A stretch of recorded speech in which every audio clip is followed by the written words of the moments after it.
Hello, welcome to HUDcast number 24. I am Rich, and today I'm joined by Kev. Hello. Matt. 204863. Who's been playing too much PT. And Ollie over Skype. Hey! Awesome. How are we all? Yes. 204863. Oh, awesome. Goodness okay, sake. good start. Breathing fairly regularly. Yeah, good to hear. Awesome. Well, I think I will kick things off with the news for a change, just because life is. What's life without a bit of whimsy? That's what I say. So, What's life without a bit of what? A bit of whimsy. Bit of whimsy? Yeah, live life on the edge. Just mix it up every now and then. Did a whoopsie. Do a whoopsie. Whimsy? Just do a whoopsie every now and then. It's done a whoopsie. Done a whoopsie. Awesome. So, to kick things off, the Xbox One August firmware is now out. So that's like, obviously we went over that last HUDcast about all the features. I did actually try out the 3D Blu-ray functionality last night. I watched Jurassic Park 3D. A good one. A good one. I tell you, I think it's really difficult. Like, I don't know if that's my favourite 3D movie. Yeah, it's different between that and Titanic. Those two are absolutely mind-blowingly I haven't seen either incredible. on the 3D Blu-ray, but I did watch Gravity the other day on 3D Blu-ray, and that was good. Gravity is awesome. It is Yeah, fantastic. Jurassic Park is, again, it's just one of these movies where you, for some reason, it just shows how good Spielberg is as a director, and I don't know who the DP was on that movie, but watching it in 3D and you kind of go, it was made for it. Yeah, There's just so many shots in that film and you go, wow! And this was made years ago, 20 years I ago. didn't see it. Literally, it's an instant thing as well. Like some of the first shots, you're saying wow for like the first hour of the film, and even then you're still not quite getting used to how amazing it looks. It's just unreal.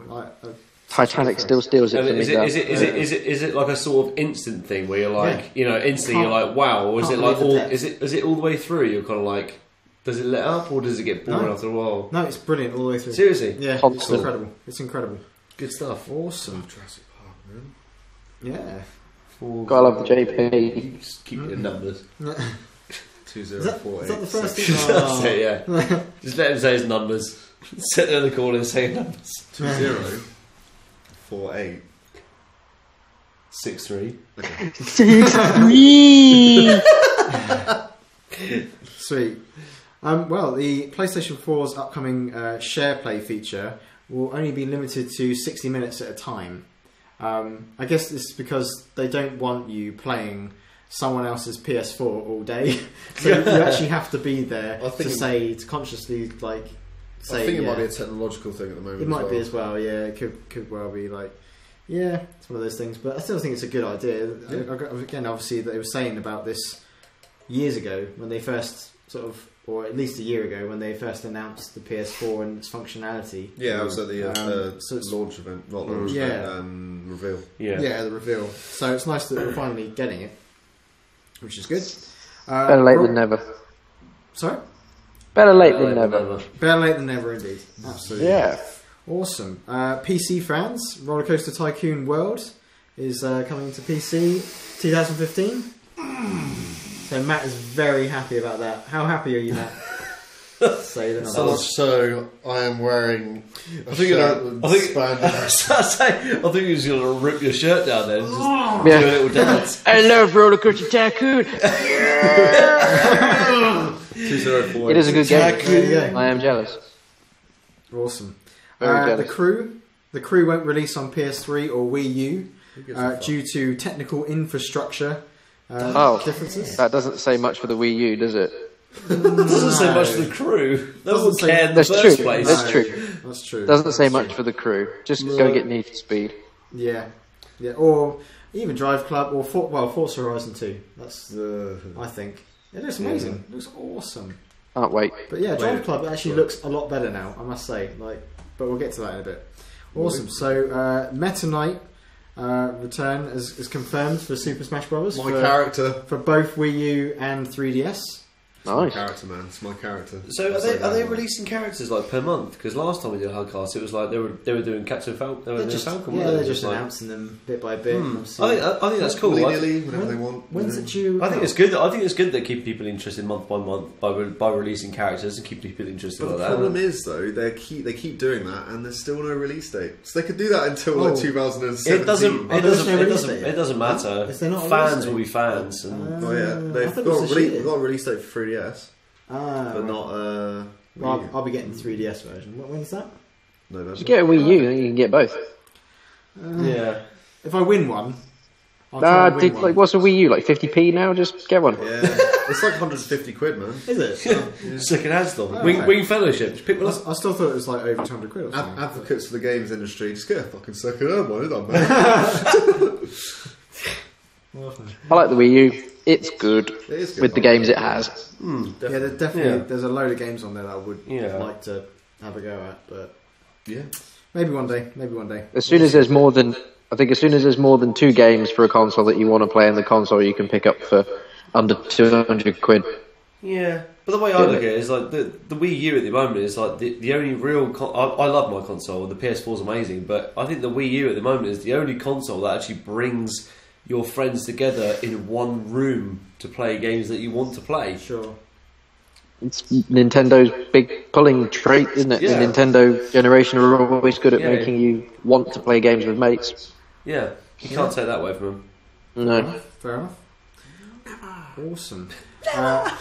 The PC game Star Citizen has raised over $50 million now. I've pledged. Have you? I've got to say, it looks really good. Mm-hmm. What is this? So have they released like an alpha for it then, or? Not yet. Not yet. So you can't play anything yet. Not yet. Okay. That's Elite Dangerous you're thinking of. I've seen that with the Oculus. Yeah. And that looks incredible. Yeah, they're 2 very similar games that are doing very nice things for galaxy exploring games. That's for sure. Yeah. So basically, it's you buy a ship and you explore and basically you fight. Star Citizen is exactly what I always wanted from Mass Effect. Right. Yeah. Basically, you get a ship and you just go anywhere. And you're in like the cockpit of the spaceship and you're just flying around. It's just like a simulator. It's the kind of thing. It's kind of like Wing Commander meets like a business sim meets building sim. Isn't it made by the guy who made Wing Commander? Yeah. Right. But obviously not with the depth of No Man's Sky. No. This might sound like a really random comment to Sorry, I lost a lot of connection there. You can't allow it. Like pulling these faces. 204863. How does it compare to? Because I have yet to play any of these sort of Galaxy expansion games, but the only one that obviously I'm evenly remotely aware of is Eve. So in terms of Eve, for someone like me, what's it like in comparison to this new one? Well, so far it's far more expansive than that. Shit. Yeah, that's what I thought. In terms of what you can do, and just the amount of money raised for it just tells you enough. They've raised over $50 million from people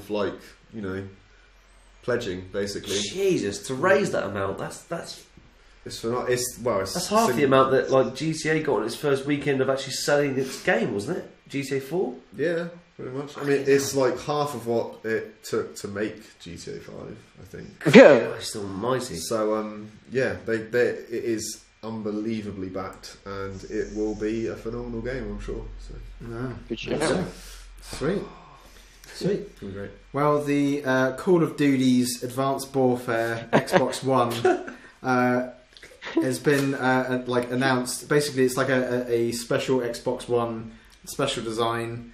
It's got a 1 terabyte hard drive. Horrible. It looks awful. Yeah. Wow. Doesn't come. It's got a 1 terabyte hard drive. Doesn't come with Kinect, and yet it's going to cost $429.99. What? Which I think is pretty stupid. I think Kev just explained. Yeah. I mean, for God's sake, did I just say it's going to be exclusive to game as well? I don't know if I did. God. Apparently, so is the Master Chief Collection, like limited edition, which absolutely devastates me. That's what Aaron told me. He said that the Master Chief Collection, like the fucking big fat box set, is exclusive to game, and it's sold out. Dude, just go and buy it from Asda or somewhere else that isn't game. That's right, I'd rather support Walmart than game. And then wait for it to go on eBay or in CEX and buy it, and that way you're not actually giving game your money. Dude, I'm up for actually just putting in some real, like, quality money into some like paper mache and actually making my own. Import Just it. make my own. Just import it. Honestly. Fuck you, game. Import it. Yeah. They'll be region free, won't they?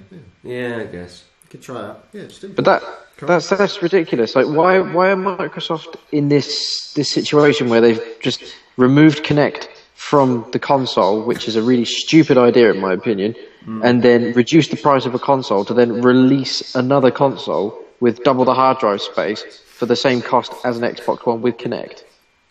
Without, you know what I mean? It doesn't have Kinect, but it's the same price as it was before it had it in it. Yeah.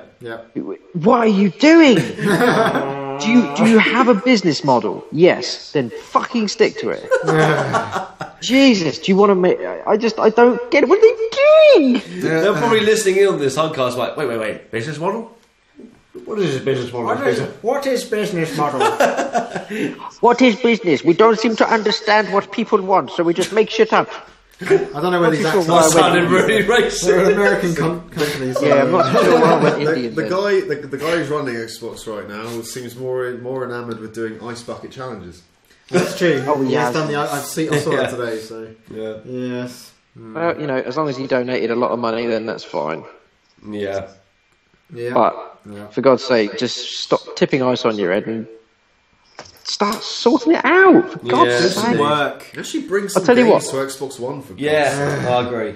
Yeah. I'll tell you what would be a good deal is if they had that exclusive Xbox One, a terabyte hard drive with Kinect for $425 with the game. There you go. I'd be happy with that. You're getting Kinect, you're getting a new game, you've got a terabyte hard drive, that would shift units. Yeah. But instead, you're just removing the Kinect system, which is what over £100 second hand or £100 out of the box? Yeah. Nah, sorry. Just connect to separate hard drive.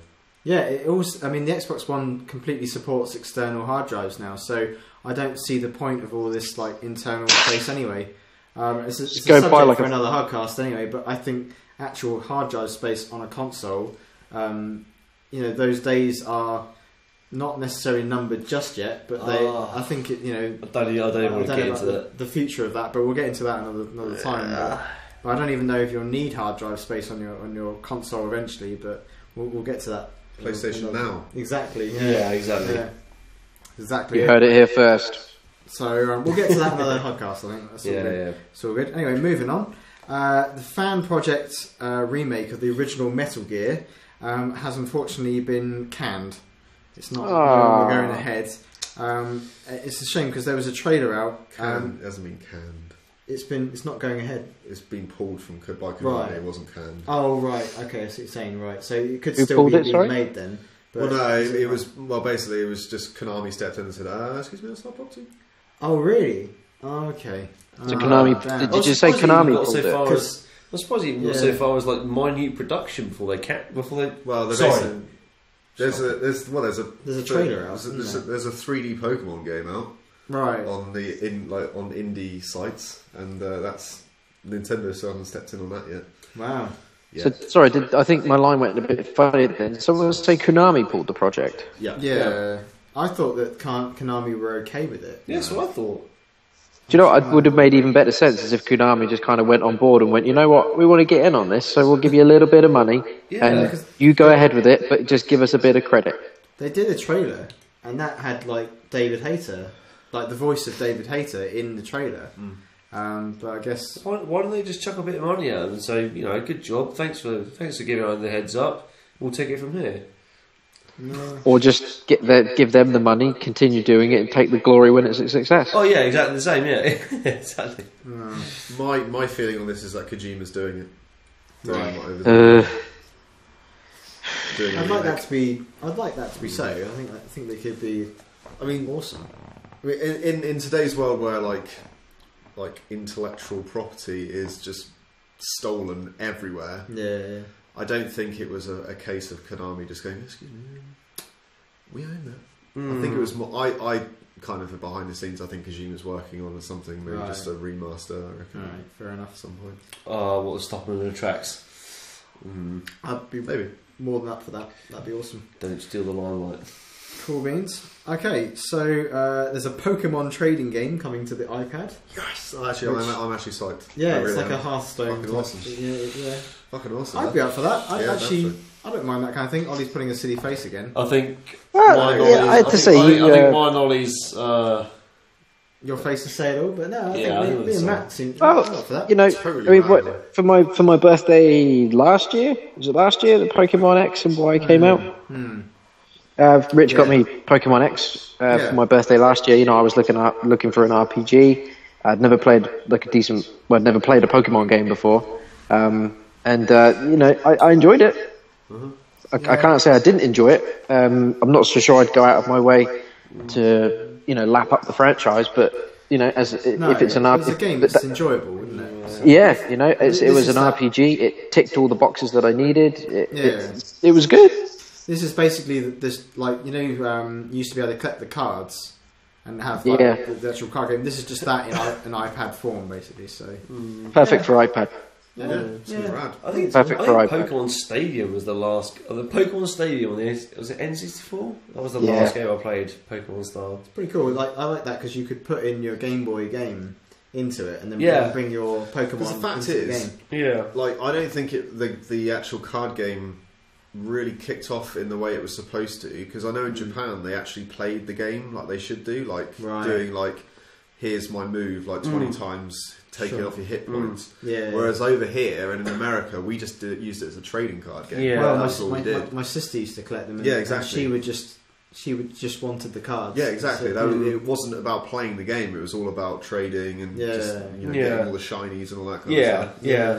Like Pogs and Go-Go's. Yeah, basically. Yeah. But yeah, Trouble is, though, there was a really good card game that was based in a manga and a TV series at the time, wasn't it? Was it Yu-Gi-Oh? Yeah, Yu-Gi-Oh. Yeah. Which was again, it's not my kind of thing, but it had a card game in the series, and then you had a card game that you could play outside of it. You could actually buy the cards. It's still pretty popular. Yeah. Packs and stuff. Pretty popular. Yeah, but I mean, the Pokemon card phenomenon is still going on. Yeah. Like if you go on eBay, like I don't know what any of the rare cards are, but if you go on eBay and type in that Pokemon card, it's triple figures, quadruple figures. You know, it's still hugely popular. So that kind of game on an iPad, perfect.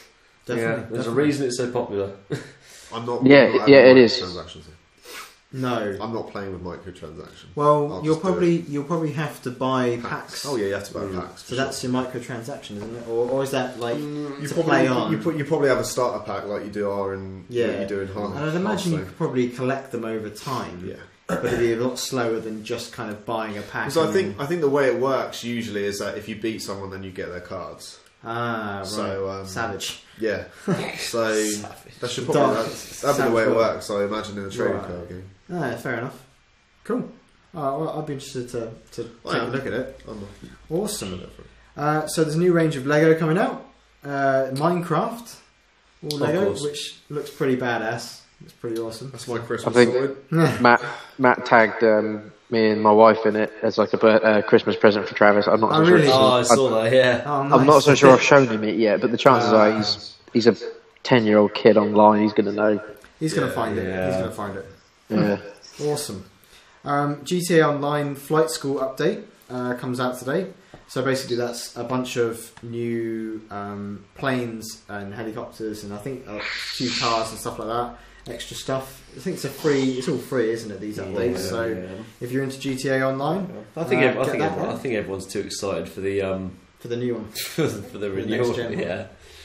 Yeah. I'm still in two minds about it. I think I'll wait I'm gonna to get see. You're going to leave it. No, I'm going to get it. Get it. Yeah, I'll get it as well. Basically, I said I wouldn't. In that case, I'll probably get it then, because I was going to actually wager whether I buy it or not, if other people are actually going to buy it or not. I'm getting on PC, so. Oh yeah, of course. You can't come out to play. Huh? You can't come up to play. Well, I've got a load of friends who are getting on PC. So. Oh, You right. can go out to play with them. Anyway. I see. Anyway. Better I friends. see. Mind you, Ollie, 2048663. Ollie, That's a what lot of do you think friends. about PS4 Sorry, or dude? Xbox? You're going to get it on PS4 or Xbox One? A PS4. Oh, I got it on Xbox 360 for the last one, so change it up a bit. Get PS4 Yeah. for this one. Yeah, that makes sense. I heard that Destiny is meant to look the best on the PS4. So if I had a PS4, I probably would do the same as you. Yeah, Get a PS4. yeah, fair enough. I can't afford it. No. Not really an argument, is it? I'm not rich like you. Like me, I am rich. I'm he's I sacrifice things like food.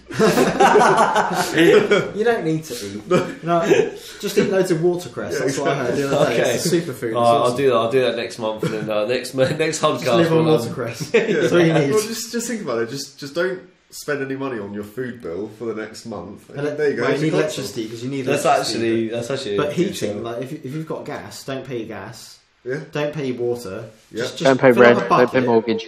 Fill up a bucket Yeah. with a sponge and just you Yeah. know. Well, every day actually, wipe if yourself down a bit. if we have a HUDcast here like every 2 weeks, if you give me a roast dinner every 2 weeks, then And I a should shower, be you can- okay. you can go and and a shower, shower yeah, as well. yeah, I should be okay. A Yeah. podcast, a Coming roast to my dinner, show. and Yeah. a session on PT. Yeah. Yeah, Yeah. yeah. There you go. Feed my adrenaline, my food. Yeah. Awesome.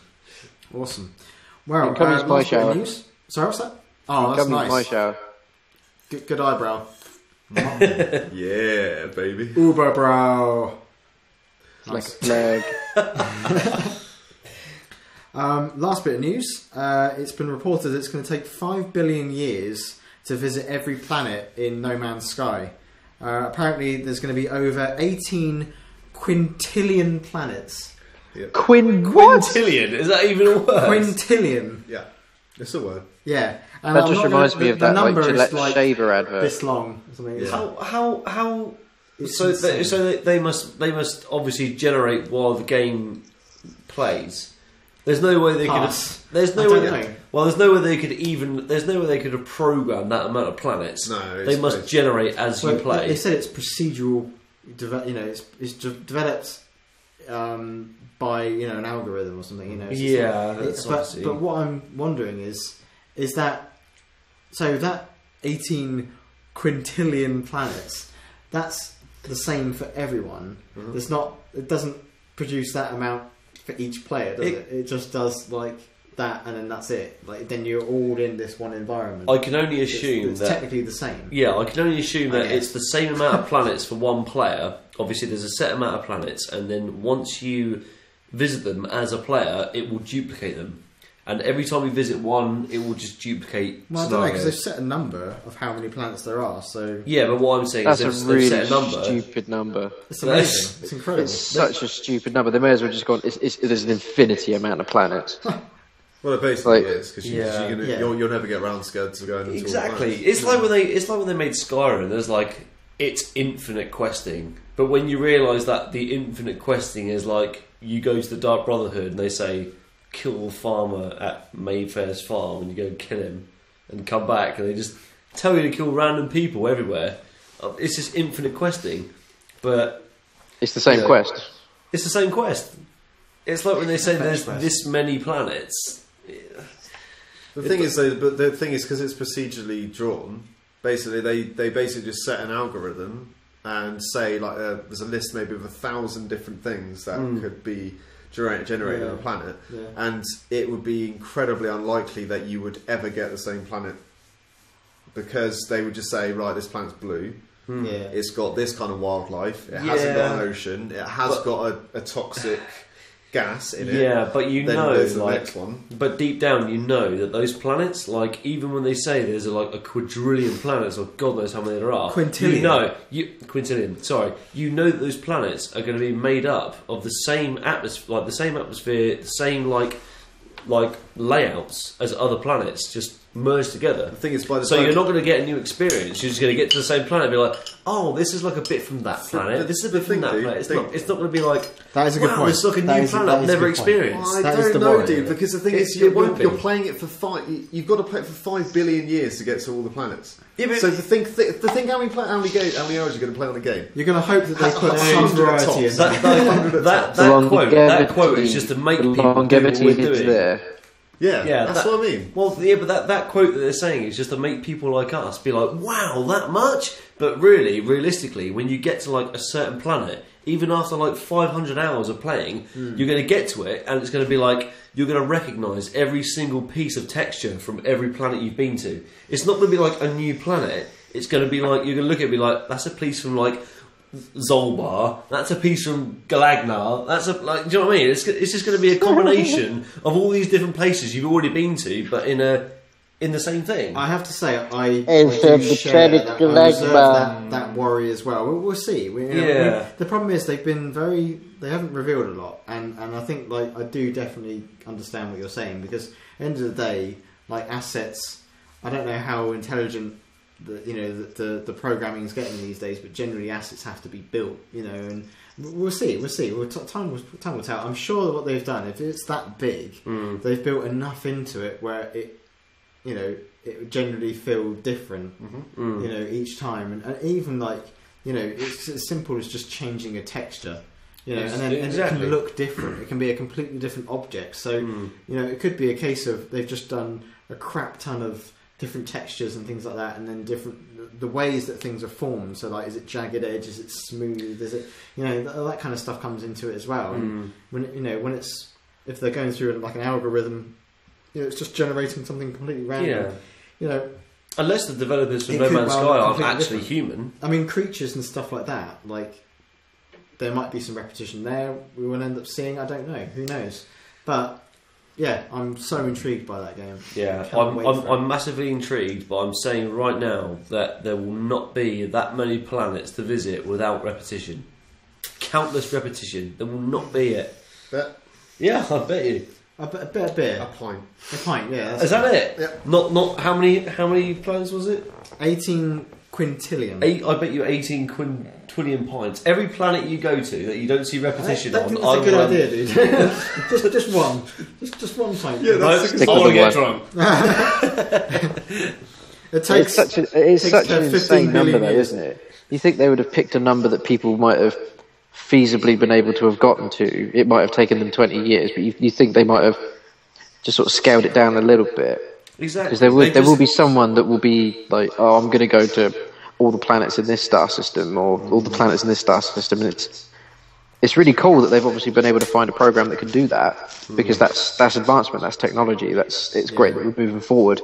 But that's a big leap forward to sort of say, it's from Skyrim's 16 square miles or whatever it is to Destiny being able to explore different worlds, which in theory could be Mass Effect sized worlds, or it could be Skyrim sized worlds, to then having a game that basically says you're never ever going to visit every planet on this. Yeah, they all they've done is just try to put a number on something. It's like with Bethesda good hype. With Skyrim. Yeah, with Skyrim they were like, there's infinite questing, and so No Man's Sky was like, well, if we say infinite, then Bethesda have already done that with Skyrim. We need to put a number on it. Let's make one up. Quadrillion. It's like, how about that? It's not a made up number. It's not a made up number, but they didn't say it was Skyrim was the last game that came out where they were like, they made everyone go, wow, infinite questing. Whereas they can't say infinite questing again now. They can't say infinite questing again now because it's already been done. So they're kind of like, it's an impossible number to comprehend. Like, you can comprehend 1,000, you can comprehend 1,000,000, you can comprehend 1,000,000,000. I can't even remember what the number was, but you can't comprehend that number because it's not something that you can put into like a real sense. There are billionaires in the world, so you can go, £1 billion. Oh, so someone could earn £1 billion if they work hard. Whereas if someone, what's the number again? Quintillion. A quintillion. Quintillionaire. How many? So what is quintillion? How many above billion is tillion? So it's five lots of a million billion. Yeah. So it's 5 lots of 1,000,000 billion. Yeah. They may as well. Which is just an absolutely they may have well number. said infinite. Wow. They may as well said infinite because you'll get to a point where you're like, yeah, I get it. That the thing is, it's always different, but it's always the same. If you say infinite, then it just feels throwaway. Yeah, because exactly. basically what they've done is they've run the program and they found the number that's happened. Yeah. So basically, they've basically tested their tech and it said. And they just found the result, and there you go, that's what it was. It wasn't even like they were going out to say it; it was just in an interview. So it wasn't like they were us talking. This is an announcement. But that must have been the same with Skyrim because they say infinite quests, but they must have got to a point where you would do the same thing again. But Skyrim just thought we'll go all out and say infinite. Yeah, but that's an RPG. This is sci-fi. Like when you say 15 quadrillion in a sci-fi thing, you can have an RPG sci-fi. You can have a sci-fi role playing. No, I'm saying like just an old school medieval RPG. If you said 15 quadrillion and I was like a medieval RPG, it's just like also. I mean, well, you're talking about statistics, not like. There's a difference between creating a planet and then creating a quest and basically randomly generating a name. And just saying, go and kill that guy, go kill that guy, go kill that guy. All you're doing is you're effectively you might even get the same, character each time. You'll definitely get the same character model. The same character model. And that's, I remember you could easily, that very well might be infinite because it's not having to do any work. And it could just carry on doing that forever because it's not challenging the hardware or the programming because it's just going right now kill this guy and all it needs to do is just pick random letters and form a name and that's it. You maybe even won't even get the same. You might get the same name twice. But the fact is, it's going to you do one, you complete that quest, and it gives you another one, and that's all it is. That's all that's serving up. Where this is literally what it's doing is it's building a universe. And it's literally it's pushing the boundaries of what the hardware can do, what we can do with the hardware right now, and saying that is the limit of how many planets we can generate, and there you go. It's giving you a hard number, and even though it's that number is infinitesimal, like it's still actually an absolute number. So. It's done its job of getting people talking. We're sat here talking about it now, and like you say, it's boundary pushing. It's cool that they can do it. It'd just be. I think it'd be for me as a gamer who likes to experience as much of the game as possible. It would maybe have been a better thing to suggest this is what our system can do and show and be like, this is how many individual unique planets we can create. Isn't this fucking awesome? But for the game, we're going to do. Oh, he's gone again. 1 billion planets. Multiple people across the world could feasibly do. If you had 5, or say you had like Minecraft has 100 million people playing the game. If you had 10 million people playing this game and you had 1 billion planets, feasibly throughout all 10 million of you could visit every planet. This is it. You see, it's how much of that is actually going to be. How big is that world going to be once you get all those people in there?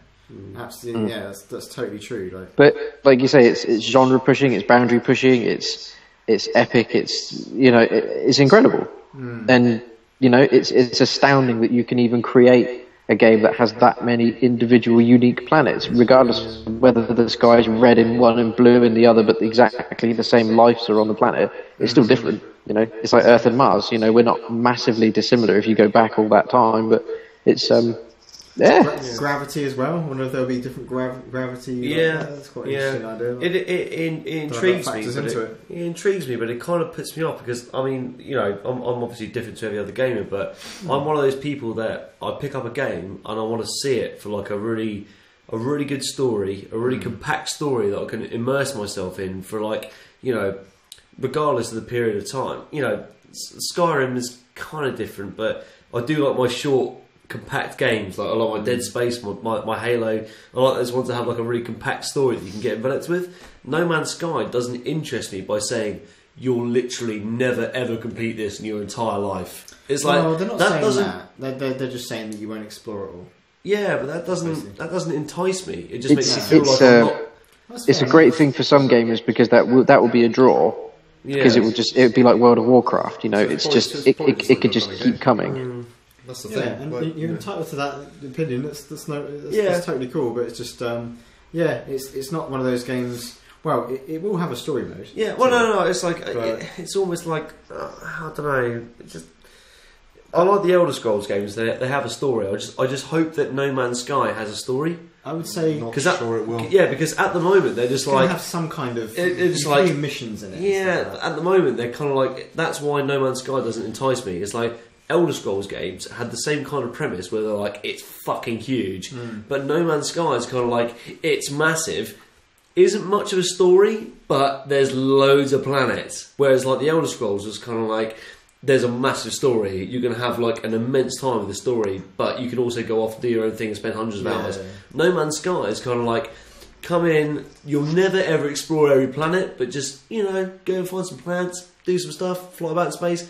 It doesn't interest me because it doesn't have this kind of story, the direction, enticement. I've got to say, I would totally agree with you, and I actually really need that direction for me. Like in a game, I like having that. I like having that story, and I like having that focus. But this game just intrigues me so much, and it looks so beautiful. It does look good. I literally just want to fly around in it, just to explore. But how long will that last? But how long will that last without a story? A really long time for me because I love that kind of. I love that sci-fi world, and just the whole thought of that. For me, like, is so intriguing. Like, fair enough. But it's not for everyone. This is the thing, though. Like space games normally suffer from there being not enough space. There's for me one of the best games that they could make space-wise would be to do the Gemini, the Apollo, all these sorts of missions, and actually make a game out of all of these incredible space adventures, which are like real. I'd love to play a game where you have to land on the moon. And then you have to do all these things on the moon, and it's to some people that would be like, "Fuck, man, that's boring. Why do you want to do that? I want to fucking shoot phaser guns at shit." Well, that's the thing. We're all different. Have you heard of Kerbal Space Program? Yeah. No. You can get it for PC and Mac, and effectively you can build your own ship, and the object of the game is basically to try and launch it into space. And I think, can you land on the moon with that? Yeah. You can do stuff like that. Definitely check it out, man. Yeah, I will definitely. It's a good little game. But this is the great diverse world that we live in. There's people pushing boundaries with programming, which may not appeal to everybody, but it will appeal to the people that it does appeal to, and they'll play it and be like. And even the people that it doesn't appeal to will probably end up playing it at some point because you kind of can't not play it. It's like people that. When GTA 5 came out, people were like, "Oh fuck, I'm not going to play that." And then they hear everybody talking about how great this game is, and they're like, "Well, can I play it at your house?" There you go, you played it. Yeah. You haven't bought it, but you played it. It's just part of the wonderful, strange place we live in. Yeah, I think it's great for everyone to have options. Exactly, I'm pulling that face. I think it's great for everyone to have options, but what I'm saying is that I don't think that my experience of No Man's Sky will last anywhere near as long as people that don't feel like they need any kind of story direction. Okay. If that makes sense. They'll pick it up and feel like, yeah, this is cool. Because fly around, but there's some people that just love to grind. They just want to grind their games till there's just nothing left to do. And there's some people that will be like, I've got nowhere left to go. There's no direction. There's no story. There's no interest for me to go anywhere else. Therefore, I kind of give up. Well, that's it, man. It's totally not your game. Yeah. That's the thing. It probably will be for a while, but just not. That's the thing. It's like Star Citizen and Elite Dangerous. There's those things can technically go on forever. Yeah. Another thing. No Man's Sky, is it PS4 exclusive? For the time being, and then PC, and then they not sure whether they're actually going to do one for Xbox One. Oh, I'm not just saying that because I've got PS4. No. I desperately want a PS4. I was like, you might not get to play it anyway. No. I know. I'll have a PS4 by the time No Man's Sky comes out. Decision made. No, I'll have a PS4 by the time that comes out. I'm just going on impressions. Yeah, that's totally fair enough. Awesome. It's a conversation. It is. That was a good conversation. I enjoyed conversing. Quite a long time on No Man's Sky. It was good. Obviously important. No, nothing. I don't apologise. Awesome. Right. Well, I think maybe moving on. 204863. Of course. We're moving on to. Can we talk let's- about PT soon? Well, this is it, right? It's now 204863. It's now that, which is now what have we been playing? So, what have you been playing? Oh God! You should So I start with think that. we're going to start with Matt because he keeps repeating this number. Anyone who hasn't played this game 204863. will not understand. But 204863. I'm coming back, over to you, Matt. and What I'm have you going to been playing? bring my new toys. I have been playing PT. It's a great game. Have you? Haven't heard of it? I would not have guessed. Oh, man. that. Is it those ones with the numbers in? 204863. It's the one with the numbers in the ribbing hallway. No, with the numbers. It's the game with the numbers. In the games with the whoopsie. In the games with the whoopsies. The whoopsie numbers. I love how it snuck up, man. It annoyed me that it got leaked and all that shit, but I fortunately played it before that happened, and yeah, like I think I was saying to Kev on the way here to the podcast that the way that it happened was at Gamescom. It was just like, here's a 1 minute throwaway teaser. Here's a load of people in a night vision room Screaming. and Yeah, going, yeah. and then it was like, oh, it's playable on the thing. And like, I asked everyone, no one had even picked that up, and I was like, okay, I want to be one of the first people, then I don't give a shit, I'm going to go straight in. And couldn't find it for shit. It took me a while to... And then it was like, oh, it's listed in demos. I was like, okay, great. So and then it plugged straight in, and I was like, fuck me, that is. And I still stand by it. It's one of the greatest experiences I've ever had in a game in a long time. Well, probably ever. It's definitely one of the best horror experiences that's been around. You know, it picks up kind of where Outlast left off, in a sense that it's that first-person, quite slow-paced horror survival thing, but it's not predictable. You know, Outlast had an air of predictability about it. You'd be like, okay, so I haven't had anything chase me or, you know, try and molest me in like the last 10 minutes, so that's going to happen. Oh, there we go. Whereas this is just, it's unpredictable. There is, the puzzles are hard, and I think it's good that they're hard. I don't overly agree with the microphone thing. You know, I think you should be able to complete it without a microphone, because you're immediately just hindering people without giving them any hints as to what's hindering them. What's the microphone thing? Right at the end, you haven't got that yet. Oh, I haven't seen that. Okay, I haven't got that far yet. But the puzzles themselves, I think, are brilliant. It's you know, you have to think a little bit, and you know, I managed to get to the last puzzle without looking for any help. It took me a while, but we got there. And then just that last puzzle, it's just like, yeah, I give up. An hour and 20 minutes walking through the continuous same hallway, not figuring it out. It's like, yeah, what am I not doing? Oh, you need a microphone. Well, you know, I wouldn't have thought of that. The first dude that finished it took him 5 hours. 5G. Because he just couldn't, because there was no guides, so he just was just fumbling through it, trying to find a way, trying everything. That's not cool. I couldn't handle that. I think my heart would explode before 5 hours. No, see, it would ruin the experience. It would ruin the whole atmosphere. Do you know, that's... Because you would just spend like your entire time just being frustrated. You'd be like, look, I want to be fucking scared. Let me be scared. Let me enjoy the experience. Don't like make me be frustrated by the puzzle.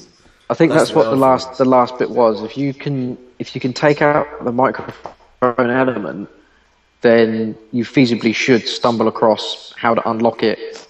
Half hour, 40 minutes, which still keeps it scary.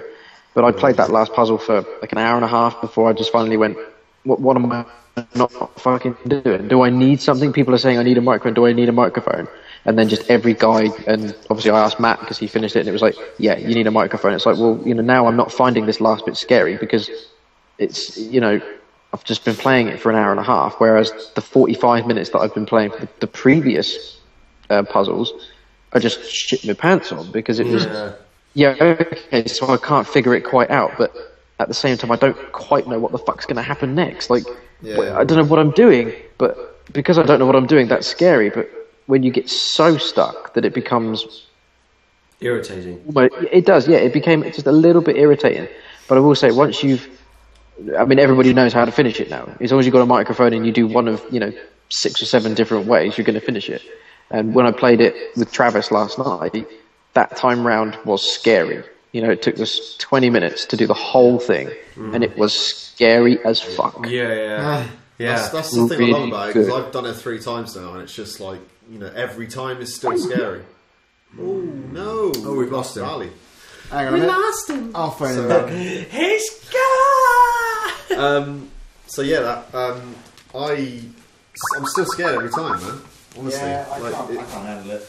It's just pretty mad, really. Like, I don't know how they keep it going. Because, like, when like, especially in Outlast and games like that, you're like constantly going. The thing that got me in Outlast was the fact that it gives you the option to creep out the wall. It's like you get to the corner of a wall and you have to creep out. It actually gives you that option. And what's cool about the new Silent Hill is that it doesn't give you that option. So you physically feel like you have to move around. You don't get that help where, like, Outlast kind of like grab the wall. Oh, what's around there? Yeah. Oh, that's around there. So right, give me a second. I'll figure out what I've got to do. In the new Silent Hill, it's like, oh, fucking hell, I've got to go away. When you see that silhouette for the first time of the really tall fucker, and so you're like, horrible. oh, come on, man. The first time I saw it, I was just like, I just stood there for about 5 minutes, like, Yeah. I don't want to do it, man. I don't want to go any further. Like, just leave the fuck alone. Like, Yeah. My heart went when you went round that corner, looked down the corridor, and the light was on, and the lady was stood there, and it was just. Oh. I think Jen had just come back from doing whatever it was she was doing out, and I went, I'm just going to play this demo. I think it was only about 10 minutes or so, and we got to that bit, and she was on the phone, and I think I even went, oh god. And she went, what? And I went, look. And she went, ooh, that's not very nice, is it? I was like, no, it's not. I've been playing this for like 20 minutes, and I feel like I'm going to fucking shit myself. And she just went, oh, well, I'm going to bed. And obviously buggered off up to bed, and you just sort of left there like, oh god, it's sickeningly scary. yeah. Well, And that is great. The experience I had was literally about half an hour before this HUDcast. Matt was like, I've got to show you this game. So we were like playing upstairs. I was like, right, okay. So there's like 2 of us, like 3 of us, I didn't all in a room. I couldn't watch it, man. Yeah, it was like 3 of us all in a room. I'd never played it before, but even going through it with like 2 full-grown, muscly men in the room. Muscly? I don't know about that. All right, no, maybe not I muscly. don't know about that. Full-grown. Full-grown men. Ripped, man. So,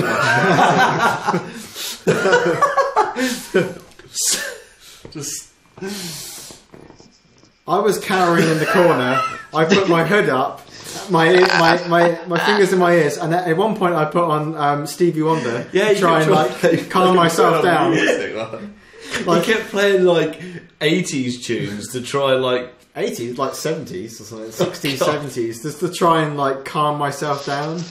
Do you know the best way to play PD is nighttime, lights out, volume up. yeah.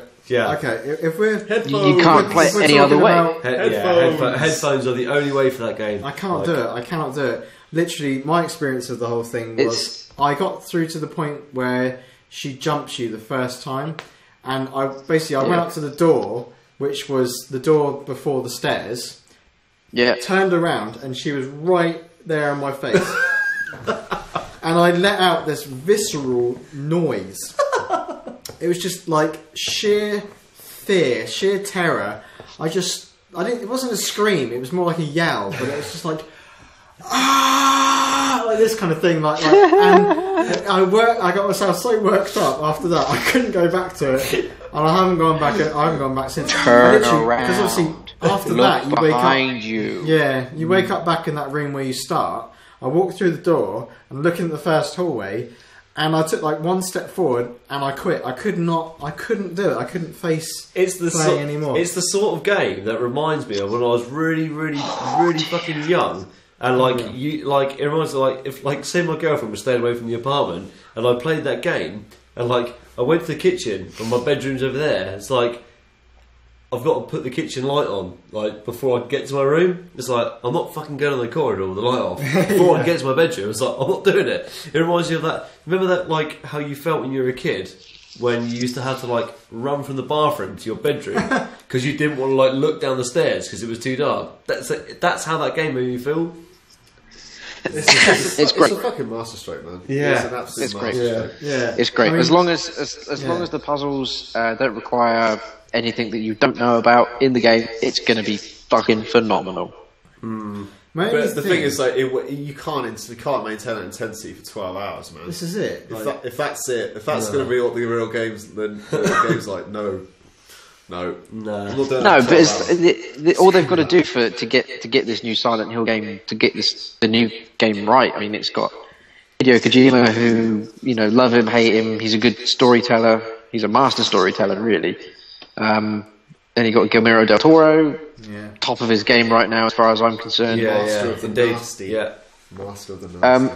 You know, you got these two people combining these great ideas of intricate, interesting storytelling mixed with some of the most, you know, beautiful and sadistic images that you could ever imagine being clashed together. It's like it's a match that just I can't see how it's going to fail. I mean, it's clever as well. You know, like it is clever. It's just the imagery as well. Like with the radio, just before the woman comes to get you, it's like, don't look behind you. Appears on the radio. I don't know if you clocked that. Yeah, I did clock that. You hear it, and it's just like, I'm just gonna. Oh my fucking god! But they've learned. You know, well, I say to learn. I mean, they already know what they're doing. But I mean, they've taken good note from you know, horror games that are massively popular at the moment, like Slender.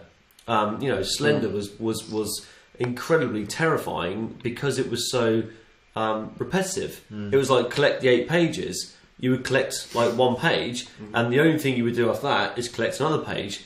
But it got more and more terrifying because you were doing the same thing over and over again. Yet you didn't know when something horrible was going to happen. And that's the great thing about the new PT demo, is that you're doing the same thing almost, or you think you're doing the same thing over and over again by going to the same corridors, but something's going to happen and you don't know what it's going to be. And that's what makes absolutely like. This is the genius of Silent Hill, though. Like, I remember Silent Hill 2 when it hit, and it had the DVD that came with it, and they're talking on that about the making of the game. And brilliant. You know, they did research into what they figured would terrify the human soul, and it was fear of the unknown, the dark, and all these different things. And they were like, "Cool, let's make a game around that." And they did, and it was fucking scary. Oh, I haven't seen that. That sounds cool. The thing It just seems that this is what they've done with PT. It's almost like they just spent a little bit of time, rather than just sort of thinking what is scary. They've kind of gone, well, no, let's ignore what is scary. Let's look at what's actually going to terrify people to their very core, and put it in a game. And that's exactly what it is. It's unpredictability. And even now, when you play the game a second time through, it's unpredictable. You know, me and Travis didn't get killed by the lady until we had to get to the last puzzle, and so far that's the only way I can unlock the game is by getting killed by the lady. But we didn't get the look behind you parts. We didn't get, you know, a couple of these other little bits here and there that I got the first time round. So it's still unpredictable to me. Isn't that what the developers said? They said that they want people to play through the game, and once you finished it, they want you to not play through it again. They want you to be that scared that you just won't want to do it again. I want to do it as many times as I fucking can. You know? But anyway, fair enough. Anything else you've been playing? Yes, Just been playing that non-stop? Oh yeah, I've been playing Five Nights at Freddy's. Another horror game, yeah. Yeah. I've heard of it, but I haven't seen anything on it. So basically, premise is you're a security guard at a kids' restaurant, and basically you're working the night shift from 12 a.m. to 6 a.m. Right. And basically, Freddy's restaurant is for kids, and there's like 4 different animatronic creatures: a duck, a bear, a rabbit, and a fox. And basically, they are animatronic, and the whole thing is, whenever they see you, they think that the guy that introduces you to the thing, like on a phone, goes, "Oh, they may think that you're an animatronic exoskeleton, so they want to shove you in a suit." What? And basically, that's the whole thing. Like they think they're coming to kill you, basically. And the whole premise is you are sat in a security booth. You can't move. All you can do is look side to side, and you have a tablet which shows all the cameras around the venue. and the creatures move. And they're trying to find. They're either trying to find you, or just they get more and more active as the night goes on. Sounds horrific. And basically, these horrible little creatures are like trying to get you, and they're staring at you by the cameras, and they get more. They either get closer or further away. And the only defense you have is flickering lights and doors, and you have a power supply that dwindles as the night goes on. Oh, and you no. have to survive for 6 hours. By basically in game time. Yeah, no, in like actual time. Oh, real time. no, not real time. Game time. So yeah. I fucking know it's wreck. So how long is a 6 hour? An hour? It's GTA time, is it? About 5 to 10 minutes. Oh, okay, so the game isn't that long then. No, not at all. Oh, okay. But it's in rounds, is it? Yeah, there's five different rounds, and then there's a custom, and then there's a 6th night, and it just gets progressively harder and harder and harder. Wow. And yeah, and like so. So is it jumpy then? Fucking hell, man! Yeah, it's fucking brilliant. Wow. Like it's one of those games you need to experience, and you will be able to experience this. You can get it on Mac, I think. Right. And I don't know. I'm just such a wuss when it comes to these. But the thing is, like, it's just creepy as hell, man. Like the animatronic creatures, they have eyes, and they just stare at you. The duck is the worst one. Really? The duck has got like a bib. You say you can let's eat. Yeah. And it's just there, like. And then, like, as the nights go on, like 4th and 5th night, they start like spazzing out. So they're in the camera game. Is it? It's a Mac download from Steam. I think no, it's through a site called Desura. They're like a Steam like service. Yeah, it's like £1.49 at the moment. Wow. And dude, so good, Awesome. so good. Awesome. Right. Well, Kev, what have you been playing? Oh man, What have you been playing? I literally have been Dark Souls pretty 2? goddamn boring. He's done that. No, I've done it now. Yeah. No, my girlfriend started going through it because apparently, like, as soon as you start again, you can start again and go through the whole game, but on harder. And I was like, nah, do you know what? I'm done.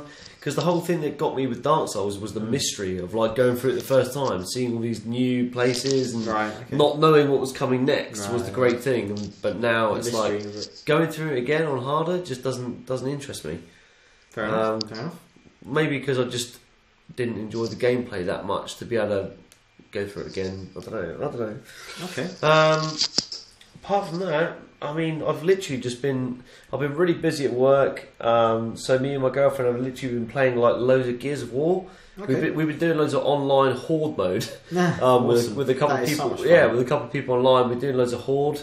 The servers for Gears are really, really not good. Well, they probably won't be these days. Yeah, they're not, which is why. But the thing is, the last legs really. well, the thing is, because the Halo Master Chief Collection is coming out really, really soon. The level cap for the multiplayer of Halo 4 is 130, and I'm on 128. So I was like, right, I want to get to 130 before the Master Chief Collection comes out.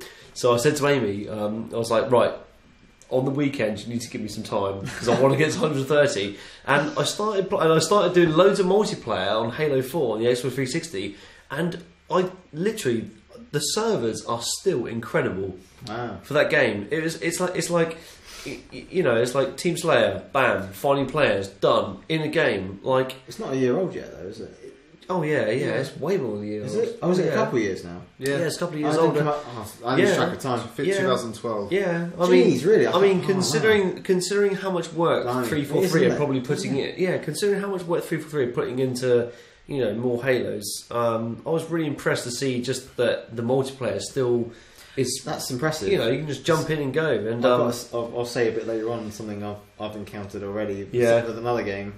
Okay. Anyway, go on, carry on. I've been pretty lazy lately. To be fair, I've had loads of going on, so I've kind of jumped into my Halo. I want to get my level cap up because Halo 2, Halo 3, ODST, Reach, Halo 4. I've literally capped everything. Wow. I've done everything there is to do on every game, and I'd feel devastated if when the Master Chief Collection came out, I wasn't on the Chief's level. So that's pretty much what I've been going for. Wow, that's impressive, man. Yeah, so good stuff, man. Yeah, that's it. Awesome. Ollie? Again, like Kev, I've been a little bit boring because work is just slaying me. Oh, that's alright, dude. So I've managed to find time to play PT a few times because it's a must. I'm still playing through Wolfenstein, believe it or not. I think I've got like 2 chapters left on that, but again, it's just finding the time to actually do these chapters. A little bit of Lego Batman still. So I'm just making the most of my PS Plus and free stuff. That is pretty much me. Just PT, Wolfenstein, and a little bit of Lego Batman. Fair enough. No, that's cool. No worries. But if I'm totally honest, I might actually have to scoot now because I have an exam in the morning. That's fair, man. All right, no worries, man. So I need to do some more revision. Oh, no worries, man. No worries. We will do you proud. Awesome. Right, well, take Score. it easy, man, and we'll see you later. It is. I'll speak to you very, very soon. Goodbye. See you See you later, soon, Chief. Awesome. Well, I guess that just leaves me. Yeah. Awesome. Well, I've actually been playing a surprisingly large amount of stuff Really? recently. Wow, Considering the first item on my list isn't a game, and that I've finally finished the new version of the site. So the Mark IV, what I call the Mark IV, because I'm a bit too obsessed with Iron Man, of the site is now live. It's beautiful, and it's the biggest and the best update we've done to the site yet. Yeah. So I'm really proud of that. Yeah. Well, you've done to the site. It's all It's good. It's really good. So go check it out. Apart from that, I've finally finished Tomb Raider Definitive Edition. Oh. It's mainly because of PT. Because I was trying to play PT and too scared, so I was like, what else can I play on my PS4? And I just moved on to Tomb Raider, and I was like, oh, I didn't realise I was right at the end of the game. So I just, I might as well complete it. Is there anything in the Definitive Edition that's like different from the 360 version? No idea, because PS3? I didn't play it. So. Oh, really? Hair, there you go. Yeah, but no, because there was stuff in the Definitive version on the Xbox One where you can move and look around the cliffs. I don't think you can do that on PS4. You might be able to do it with the eye potentially, but my eye's not working at the moment. My PlayStation eye, it's not working. So I'm not sure. Other than that, it's just the Definitive just encapsulates all the multiplayer stuff. Yeah, that's all it is. Yeah, I had loads of different skins, like different costumes you could apply to it, things like that. But it's like, it was but still, great game though, really great. Oh, amazing game. Like the ending of all the set pieces at the end. And she gets her 2 pistols back. That is a very iconic. That's shot a fantastic moment. Yeah, bit of spoilers there, but it's all good. It's all good. It's old now. If you haven't played it, then tough. I've been playing a bit of Max, the Curse of Brotherhood. Oh god! Which I just tried a bit of it. It was alright. Oh god! It was a free game last. Yeah, I know. Last couple of months with Games to Gold. So when you build up the massive turds, you have to jump on them. I finally sat down with it and had a little go. It's alright little platform. I think it's alright. When you have Guacamelee and Guacamele's good as well. Many other platformers that are significantly better than it's really not good. But it's alright. I mean, I didn't mind it that much. I've played about like half an hour, 20 minutes or so of it, and it seemed alright. Yeah, that's the thing. Once you get past those 20 minutes and you realise that those 20 minutes become the rest of the fucking game, you realise that it's crap. Okay. Alright, fair enough. Well, I've also played Titanfall, the Frontiers Edge pack, the new meta pack. Is it any good? It's alright. It's not outstanding. It's Titanfall. It's just more a Titanfall. I really need to get back into it, but I love it. My Xbox Live subscription has expired. Oh, dude! I've got a year thing, but I'm kind of waiting for the opportune moment to because the Games of Gold this month wasn't very good for me, so I was like, I'm gonna wait another month. So the closer I get to the Halo Master Chief Collection, so I'll basically start it from then. I reckon. Speaking of the Games of Gold stuff and PlayStation Plus, I've been playing what I could play of those, but I gotta say, a bit boring. all round really. Like all the games that I've played, apart from I really like Crysis 3. Crysis 3. Oh, Crysis 3 was quality. Crysis 3 is great. I loved it. That's really good fun. But apart from that, I think it was a strong selection as well, personally. the PS4 it was Dishonored. Yeah, Dishonored. Yeah, Dishonored. Yeah, Crysis 3. I've packed away my. I've already got Dishonored anyway, but I've packed away my Xbox 360. But PS4 game, Road's not taken. Road's not taken. I just boring. Yeah, it's cool. Just, it's not my. I quite like it. There are a couple other things that I missed off my playing list while we're talking. Okay, go I picked up HUDcast. Oh, okay, Which is awesome. Sweet. And that's on PS4 and on PS3 and on Vita. I've been playing Metrico as well, which is free on Vita. Yes. Which is really awesome. Yeah, another nice platforming game, which is really cool.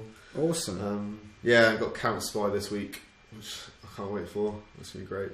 Cold War-esque kind of. It's going to be great. Sweet. So yeah. Awesome. I heard a rumour that Blacklist might be on the gold soon. Splinter Cell. Oh, Blacklist. Oh, okay, cool. Okay. That will probably be a 360 one. If it's on gold, get it. That's a shame. The problem is I've got a 20 gig Xbox 360, so I can't really. And it's like it is pretty much maxed out with like game saves and things like that. Stuff, don't you? I don't want to delete game saves and stuff though, in case I go back to them at some point. Pick up, set it back up and go back to those games. Oh, fair enough. I kind of don't want to. It's a bit annoying, but anyway. Apart from that, I've been playing Dead Nation Apocalypse Edition on PS4, mainly because I've tried playing PT, and I was so traumatised from that one jump scare that I went back into that corridor and I just couldn't go any further. So I might play it at some point. I might grow some balls and play it, but doubt it. I doubt it. I seriously doubt it. I just can't handle that game. So. I just want to play it again. I just want to play more. I thought it was fantastic. Yeah, I mean, obviously, all you guys are really into your horror and your horror games. Yeah, I don't. I mean, I will watch a horror film, and I don't particularly enjoy that experience. But I'm getting better at that. But for me, like, I don't mind scary games. Like Silent Hill 2 is one of my favourite games ever. But the thing about that was that it doesn't have jump scares in it, and also you can defend yourself in it. And for me, like, having that control, I'm more confident, and I enjoy that. But and for me, like, Silent Hill games were never about jump scares. It was always about scary visuals and a dark, grimy environment and stuff like that. But that doesn't bother me. It's the tension building up to jump scares. I think as the evolution of games has gone on, the developers have started realising what people are really scared of. At this point of time, our generation. And I build it up more in my head, more than it probably is actually in the game. But I don't like the fact that you can't hit them. I was trying to like hit them with a stick or something like that. See, I love at the same time, I suppose if you think about it from a psychological point of view, like, it means if you can't defend yourself, it means technically you can't die, you can't lose. But it's that fear of like in Outlast you can die. Yeah, that's true. Yeah, that's true. But I don't know. But yeah, I just think to me that kind of game like PT is scarier than a horror film because you're in control of it, but you have no control because you have no way to defend yourself. I think it's fantastic. I think it's fantastic that they're actually learning new ways to offer new experiences in horror games, as opposed to this whole you're put in a situation where you can get through and get to a save point. You just got to get there. Yeah, I love these things like Silent Hill and like Outlast and like Summer, which isn't out yet, but it's going to be fucking terrifying. Things like that. They're just no one's ever seen anything like it before. Well, I haven't anyway. I mean, there are probably games like back in the past where like Slender, man, Slender. When I first played that game, just terrifying. Yeah. Awesome. So there we go. So that's all I've been playing. So I guess we'll move on to the main subject, which is. Basically our highlights of Gamescom 2014. What do we think? And let's just talk about it really. Like, what did you like the best? What was missing? What was You starting with me? Yeah, go for it, You mate. starting with me? You starting with starting with me? You starting with me? I'm starting with you. Goosh. Well, let's I maybe, can't- can we talk about maybe each like big presentation, or do you want Yeah, to we'll talk start about with something? that, and then we'll do a roundup, I guess. or Yeah. whatever you want to do. All right, Yeah, cool. yeah. Well, we could. I mean, start with Sony. Sony, yeah. Yeah, good. Yeah, I thought it was okay. I thought it was a little bit. I mean, obviously, my list of stuff that I've got written down here, they covered a lot of stuff, more than any other presentation on there. But I've got to be honest, like, not a lot of it impressed me. I hate to say that, but a lot of these indie titles that are coming out, some of them look wicked, but some of them just look like PS1 games. And I know that it shouldn't matter, like, about, it doesn't really matter about graphics and stuff, but I don't know, just, I was expecting a bit more, you know. I've just invested in this new console.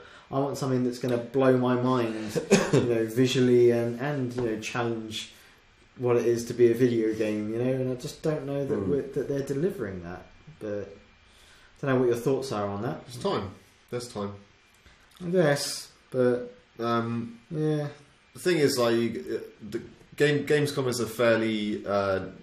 This is the first time that they've done like a proper aired conference. Sure, each year it gets a little bit bigger, doesn't it? So the thing is, like, I went to Gamescom last year and it was all behind closed doors. And you know, you saw stuff on the show floor like you can this year and all that kind of stuff. So it was a bit of a learning experience, I think, for them as well. And maybe the error in the marketing was the fact that they made it out to be the European E3, which it is slowly becoming, and it will surpass E3. It kind of is the European E3, really, because there's nothing else really compares to it. Like, so, but yeah, it's still got a way to go yet, I guess. But yeah, I mean, I think it will surpass E3 at some point and become the fact that world. people were still holding things back for it is a good sign, isn't it? Yeah, I mean, the whole advertisement, they were like, in every single magazine you buy now, it's got that double page thing where it's like, your Christmas wish list starts here. No. Gamescom. It's no, you actually didn't show me enough to make a Christmas wish list. Well, no, I guess not. I don't think so. Much of the same, really. I mean, one thing that stuck out for me for Sony was Bloodborne. Yeah. Again, like, really dark looking visuals and stuff like that, but I really love the look of that game. Like, made by From Software, so it's going to be a real challenge to play that game. There's another 6-minute trailer released today. Yeah, I saw that. I haven't seen that yet. Yeah, and Until Dawn looks great.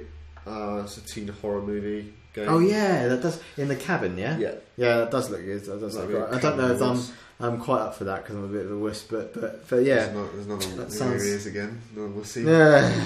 The Vanishing of Ethan Carter as well looked pretty cool. Yeah, that's another. Yeah, I mean, the thing is, like, going on from my point of the fact that they may have oversold it, is the fact that you know, they just wanted to showcase what the European developers were doing. Sure. And, like, you know, for Microsoft and for Sony, a lot of their big players are in Japan and in America. And you know, maybe they shouldn't have made such a big deal out of it. I mean, we'll go on to Microsoft in a minute, but Microsoft we're talking the big talk, and they bought shit all. Yeah. So, you know, I think both parties were very were pretty guilty of overplaying what they were doing. But the thing is, I was very impressed with Sony purely because they just had a sheer amount of stuff to. They did have a lot of stuff. They just keep boshing things out like one after the other, and you know. Some things in there just look a little bit questionable, but apart from that, like... So, talk to me, what's questionable? The Tomorrow Children. I don't like the look of that. Okay. Just a bit... I don't know. Not really into that. Volume kind of looked like Metal Gear Solid. The VR missions. Volume is going to be incredible because it's Mike Bethel who did Thomas Was Alone.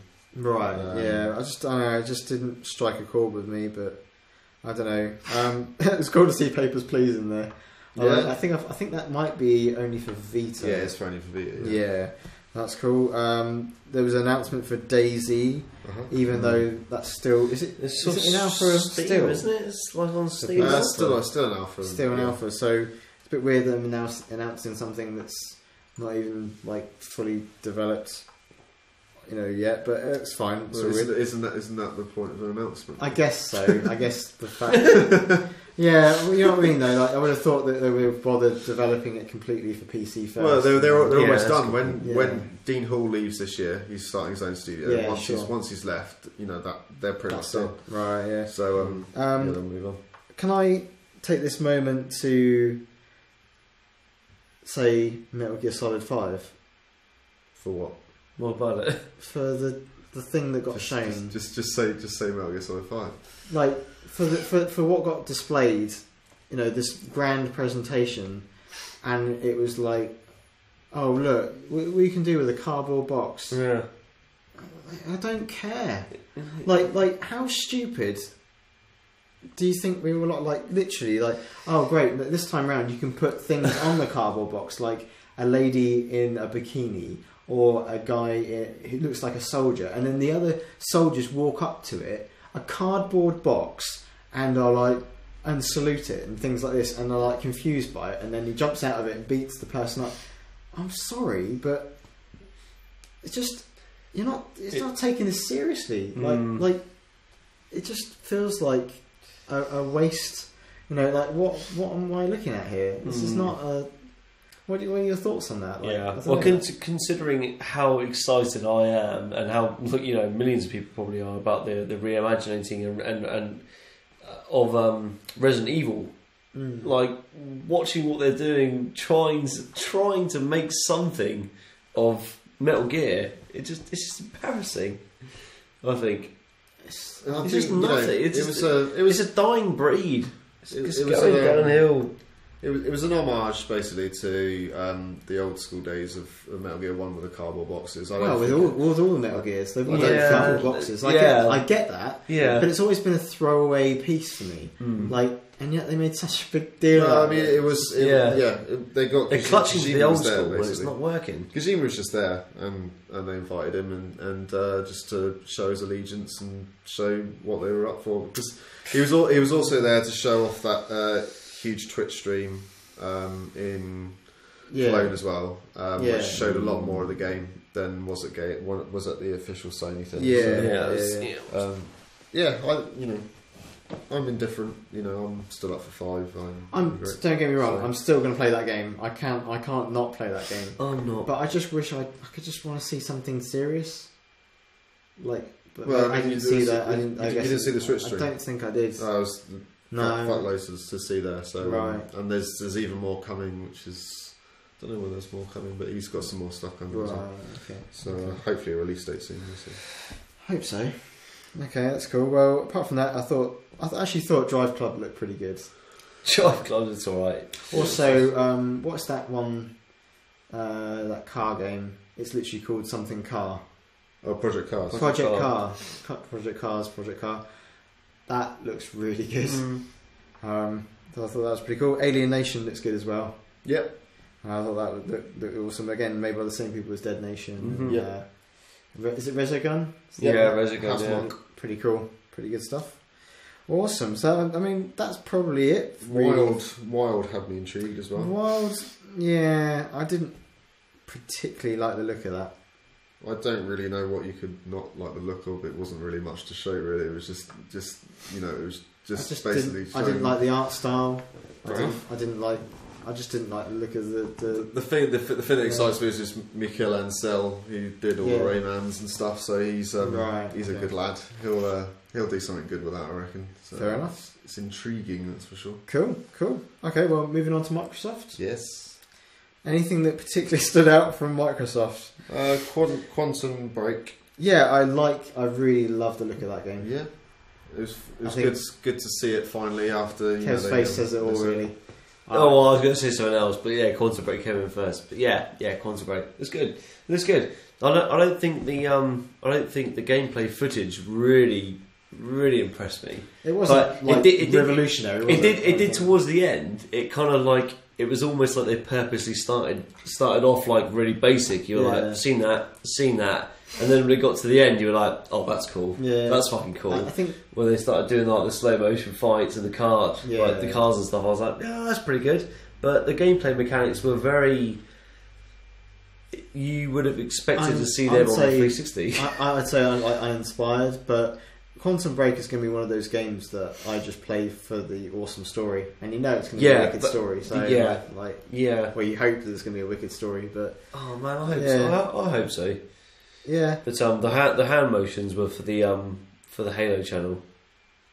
Oh, I see. Yeah, well, all the Halo stuff looks awesome, and the Halo channel is basically Waypoint, isn't it, for the Xbox One? I guess. But I really like the look of it. Yeah, I'm not in denial that Microsoft are pretty much solely relying on fucking the Chief right now. They are. Yeah. I think so because I mean, what looking back on E3, like their one of their main things was like Sunset Overdrive. And it's actually not going to be that great. I'm not going to get that game. Do you know what I mean? Yeah, millions of people aren't going to get that game. It's one game that took me by surprise was Forza Horizon 2. Oh, I actually like the look of that game. Yeah, it looks cool. At first, I was not going to bother with it, and I can't be bothered with that kind of thing. But actually, it does look pretty damn good. Yeah, it's pretty cool. Me and Tom played it. Right.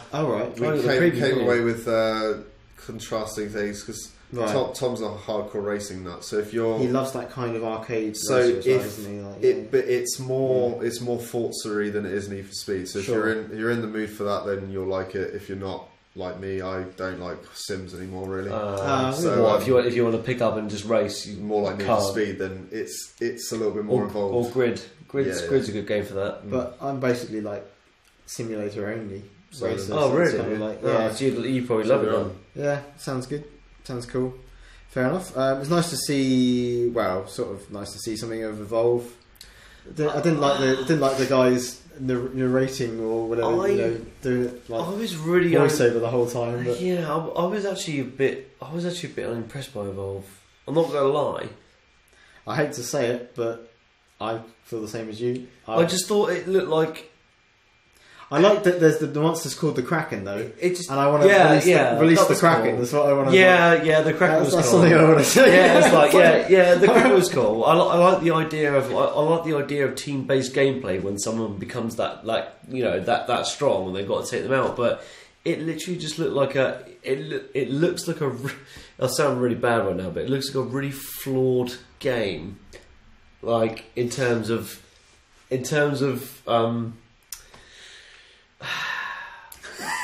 Just like how what was the game that I fucking Payday right. Where like you roll the banks and stuff and basically you can jit the whole game out by throwing the bags 204863 204863.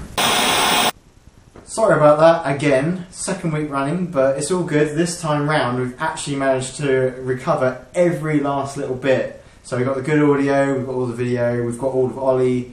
It's all good. It's all good, guys. We're okay. We're okay. We're safe. And I got another beer in the time that it went wrong. So 204863. Yes, there we go. Absolutely. So where were we? Microsoft. Yeah, Microsoft. So I can't remember what last bit we were talking about. Ori and the Black Forest. Yeah, it looks okay. It looks alright. I think they talked about FIFA too much. One game that did kick the ball in the goal, kick it in the fucking goal. One game that did look really interesting was Super Hot, and I know the trailer was like super hot, super. Did I see that? Hot. I don't think I saw that. Super hot, like is literally. Is this something I didn't see? I think I didn't. It's like an indie game, and basically it's a really interesting idea, and I guess it's some kind of puzzle game. Time only goes forward when you move. Okay. So, like, it's a really basic graphic looking thing, but say, like, these stick men come out and they shoot at you, and you can see the bullets and the trail that the bullets leaving in very basic sort of polyagonal graphics, but if you stand still, the bullets stop. So it says to me you've got to figure out how to dodge the bullets and get past them and complete the puzzle almost, which is a really interesting idea. Complete the puzzle. Yeah, it seems like quite a cool thing. They went on about Call of Duties a bit too much, Is that Advanced Warfare? Advanced Warfare, yeah. Yeah. Okay, I think it's probably about time that we mention Rise of the Tomb Raider. I thought you said you weren't going to mention it. No, fuck it. We're going to do it. We're going to do it. Basically, okay, they said it was going to be exclusive to Xbox One, and then obviously they can't do that. Obviously, and then later on it got revealed that it's going to be a timed exclusive, which makes more sense. Mm. There isn't like an official line still. There isn't enough to talk about. It's just a trailer. I guess so. I mean, there were plenty of like shit E3 trailers. Like, what was it? What was that really crap Xbox One trailer with those like the guy and the woman like facing each other in like a city, and they kind of go at each other and explode. Oh wait, that's the new. What is that? That was the new. Oh God, what was it called? Crimson something. I know the game you're talking about. I know the trailer you're talking about. And there was some other really shit one called Dragon Scale or something. Oh, Scalebound. Scalebound. Oh Scalebound. God, what a piece of crap! Like, you know, anyone can throw out a really, really great CG trailer. It doesn't mean anything. I think it's really cheap that they've just thrown out a CG trailer for Tomb Raider. Like, being one of the games of the year, they should at least give us like something to be excited about. Again, Fable Legends. It was kind of just like not much. Again, 4 versus 1. It seems to be a trending format now, and obviously Evolve were, for me, it was the first thing I saw that came out with that kind of format, which was interesting. But now I don't want to see these copycat. Matt swaying me into Evolve. Maybe it's going to be good, man. It's become a progressional thing since, you know, as soon as we leave the podcast, you're going to be like, I'm going to get it. Yeah, get it. Day what, one. the moment I leave? Yeah. So I've just been eating away at you. Like at first you're like, nah, mate, nah. Now you're like, oh, okay, maybe. I'm not Danny Dyer. Nah, mate, nah. If you don't go to bed, just don't go to bed. Just don't go to bed. Just Albert misses. If you play after the HUDcast is finished, if you listen back to it and play those numbers, what? Random Pride. If you play those numbers that Matt's been saying backwards, this entire HUDcast, it will say buy Evolve day one. That's what it's telling you. You play those numbers backwards, it'll say buy Evolve day one. That does. Yeah, that's it. Shit. He's been brainwashing you the entire time. Christ. I didn't even realise. It's like Darren Brown. That's what he's been doing. He's the new Darren Brown. Is Matt. Yeah. Right, apart from that, I think everything else Microsoft was a little bit throwaway. Screen Ride looked a bit. Let's not mention that. To be honest, I still don't think this is the first conference I haven't actually watched all the way through. Did they? What ID at Xbox did they show? They showed a bunch of stuff. Obviously, super hot. The Escapist. Did they show below? They did. They just showed below. Fallout 4. No. I know. Why didn't they show it? Why They're not going to release it at Gamescom. Nope. It's not going to happen. So get over it. I don't think you're going to get an announcement this year. Below looks incredible. Yeah, it does. It looks mind blowing. Did they show Cuphead?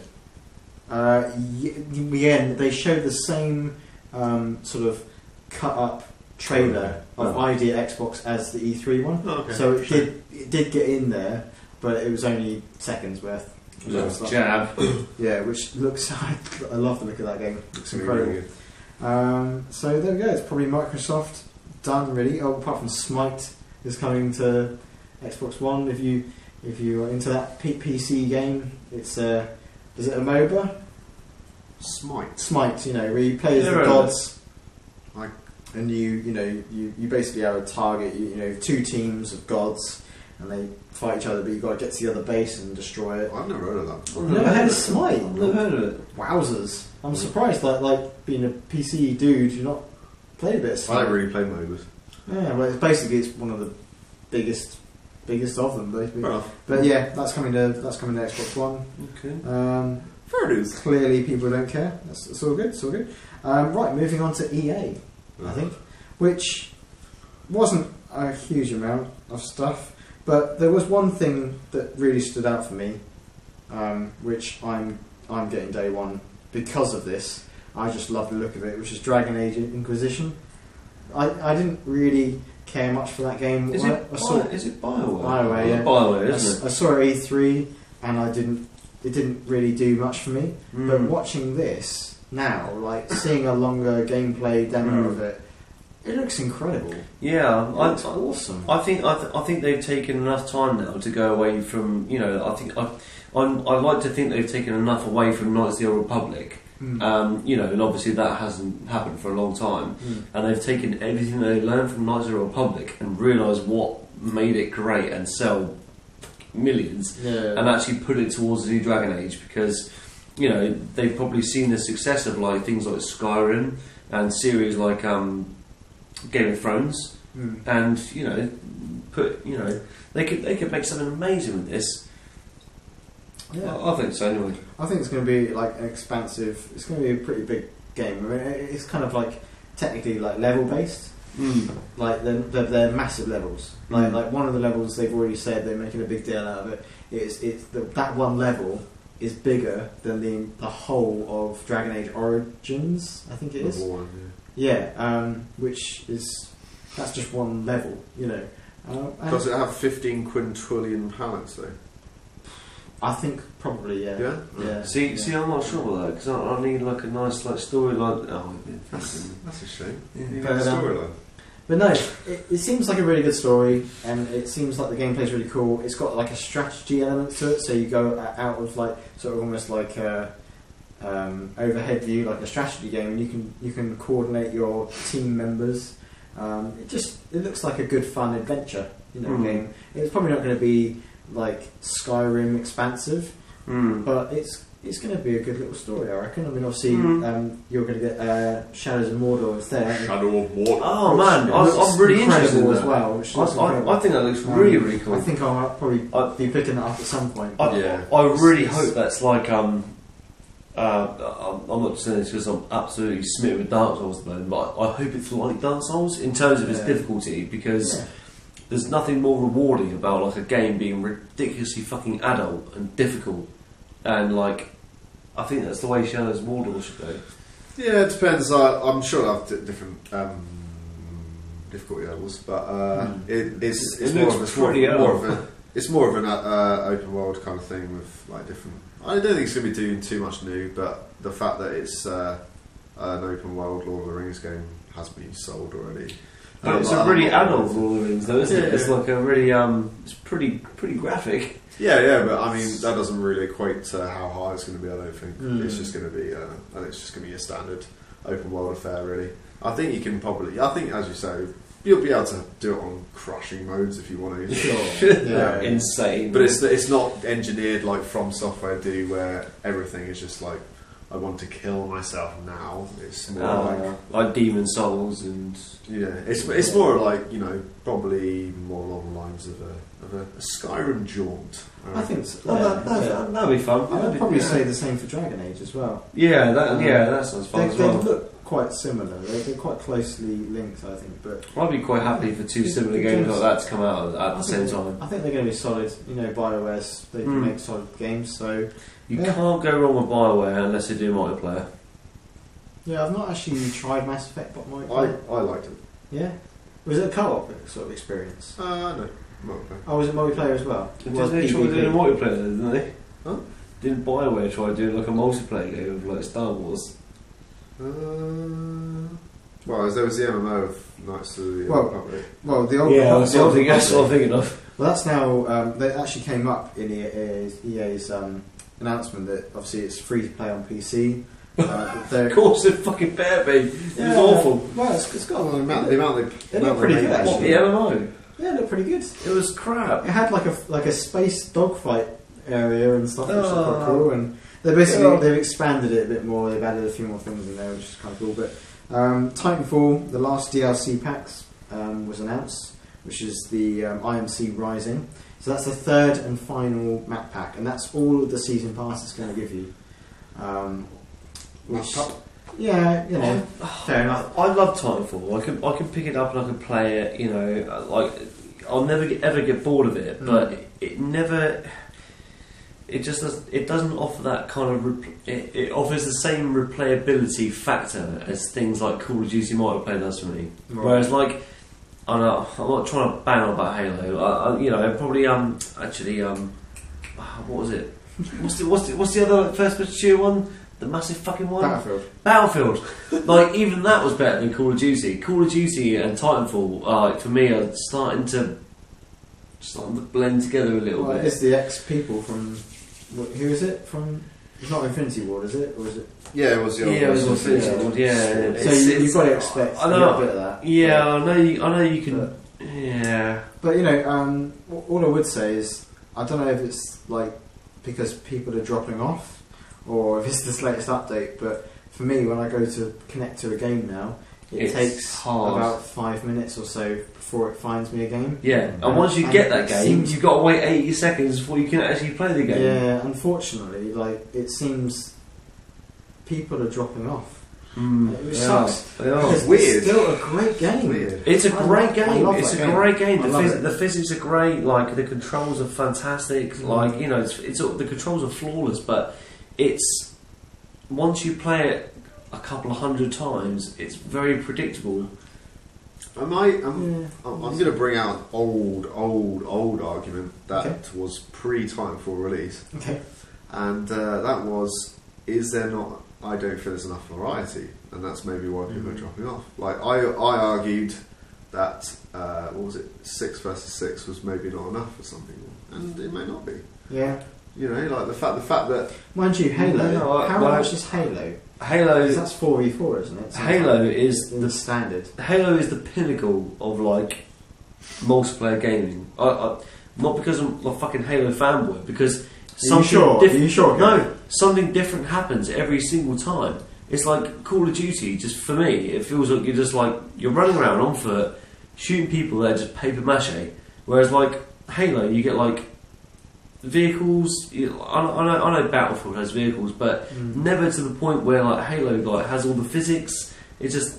I'd say with Halo, right. especially vehicles and stuff, I actually found that more interactive, like more of a actual. You had more of a go with a vehicle in Halo than Battlefield. You get in a jet in Battlefield and you crash in 2 seconds, or you just take off with a helicopter and then you get a rocket like lock on you and you're dead. Yeah, it's like I didn't even get a go. Like, well, it's not the same as back in the day on the PC with Battlefield 2, and I'd get in one of those trucks that could hold all like loads and loads of people. I'd get full up with people, and I'd just drive them off a cliff and jump out. It's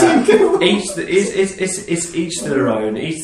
But I just feel that after a while, like Titanfall, as cool as it was jumping off walls, I felt like I was always in a Titan, Yeah, I think it's just a lack of variety. I don't know, like. I don't play Call of Duty, so I don't know what the standard thing is. I don't watch any Let's Plays. I don't watch any of those YouTube videos about Call of Duty. So therefore, I can't really argue whether that would contribute to Titanfall being too similar. But I know that I haven't played it since the first expansion came out for the season pass. Yeah. I would like to go back to it, but when I'm thinking about it right now, I'm thinking, the Titans are cool. I don't really like playing with them that much. I prefer them being like a bit of a dog on a leash. I prefer just leaving them and I'll just run around. Yeah. Like, although, mind you, I love that new voice. The Java style. Basically, it's got the Java style voice. And that's pretty cool. I don't think the seat warm for you, sir. And that's cool. I kind of don't think they've updated as much as they said they would either. No. I mean, they had that one massive update which did all the Java stuff and all that other stuff. But it feels a bit thin on the ground. Like they've just introduced. Now there's a currency, and what you can do is you can buy different badges. Again, it's all very mediocre, pointless stuff, and you can buy packs of burn cards now. So it's a bit concerning, isn't it? Because it's 5 months since it was released. But the one thing that's the problem with this kind of, for me, again, like the Call of Duty style multiplayer. Call of Duty is extremely stale for me, regardless of. I mean, I probably could play the latest one. I haven't played it, but I'm pretty sure I'd get bored within a half an hour.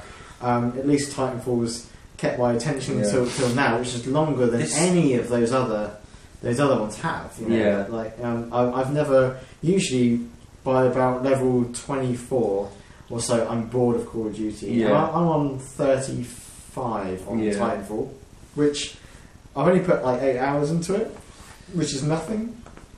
But I don't like to play those kinds of games for too long. Yeah. But it's a nice game to pick up every now and then. Yeah, it is. Yeah. The thing is, this is the one thing, and I'll always say this, that gets me with the Call of Duty and Titanfall. When you shoot people in multiplayer and you kill them, like, you kind of just like it happens so quickly. You're just like, he's dead. Yeah. It's like you're shooting paper mache. Whereas like in Halo, and I'm not trying to pick up fucking Halo all the time, but when you kill someone, you actually feel like you've done them down. It's like you take down their shields, you butt them. It's like you actually put them down, and like you feel that you got a kill. Whereas like Call of Duty, it's just like the reason people finish with like 37 kills to like 4 is because it's like it's just yeah, for them it is, but for me, I pile about 1,000 bullets into this guy and he still doesn't die. I don't know, that's just my internet connection. It's obviously no, it's definitely not internet connection. It's my skill. It's my poor skill, but yeah, you know. I don't know. Each their own, I guess. So there you go. So I mean, apart from that, I think EA was very, you know, it rested too much on The Sims 4. That went on for like half an hour. Yeah, like FIFA, lots of FIFA, which I don't particularly care about.